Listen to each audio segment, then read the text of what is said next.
Welcome back, Honors. All right, so welcome back, Honors. Welcome back to your super short flip right before your test tomorrow, right? So go ahead and bang this bad boy out. But we left off in class talking about Peter the Great and the Romanov family, right? We talked about the origin of the Romanov family. We talked about Anastasia Romanova, who's going to actually be married into the Rurikid family, which is going to be Ivan the Terrible's wife. We talked about his mental break after she died. Talked about like his sons and her sons and stuff like that. And oh, poor Fedor, right? We talked about Fedor, talked about the time of troubles. Then we talked about the rise of Peter the Great, right? Talked about Peter the Great's grand tour of Europe, going around, bebopping around all of Europe, learning all these different things from the Dutch, and learning him from the English, and learning from the French, and coming back and saying, you can't wear those long jackets. You have to shave your beard. You have to have Russian manners. If you want to talk to me about government stuff, you better be speaking French, right? So like we talked about all that stuff in class today, right? Now, one of the biggest things about Peter the Great, though, is the establishment of Russia's new capital, right? So we know that he brought more rights to women. We know that he created a standing army of over 210,000.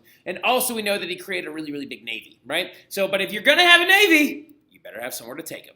And he creates the city of St. Petersburg, right? Now, the key things about St. Petersburg is that it's going to become the new Russian capital up until 1918, right? And also, fun fact, he did not name St. Petersburg after himself. He actually named it after St. Peter, right? So, like, allegedly. Now, also, though, as well, becomes the window into the West. It is in the northern area of Russia towards Finland. He had to fight a war to get it. He actually fought a war against Finland and Sweden to try and actually take this area and create this new capital called St. Petersburg. And he is going to have this bad boy built in modern Western style, right? Not like Moscow that's got the old Russian ways of doing things and also the old Russian architecture. He built St. Petersburg up as a European Western style city, as you can see right here with its pastels and its beautiful Rococo style architecture, which actually Rococo came right after Baroque, right? So now this becomes the new Russian capital, but the key thing about it is he always wanted one. It's warm water, right? So like because it's a warm water port city, it doesn't freeze over dramatically during the winter months, right? So you can actually use this to trade with the Dutch and the English and the French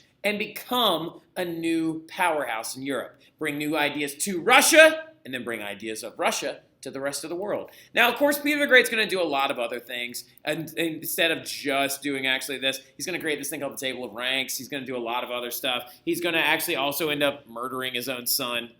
Because underneath this winter palace that he had built actually for his family, there apparently is a torture chamber where he actually tortured his own son to death. And then also there's a lot of other big things about Peter the Great, including his affairs with the Orthodox Church and stuff like that. But the big things that y'all need to know about him for your test is going to be he modernizes Russia, modernizes Russian culture, and then he also creates them as a Western civilization and really brings them into the Western hemisphere or the Western sphere of Europe. But that's going to be it. Get ready for your test. I'll see y'all soon. Y'all have a good one.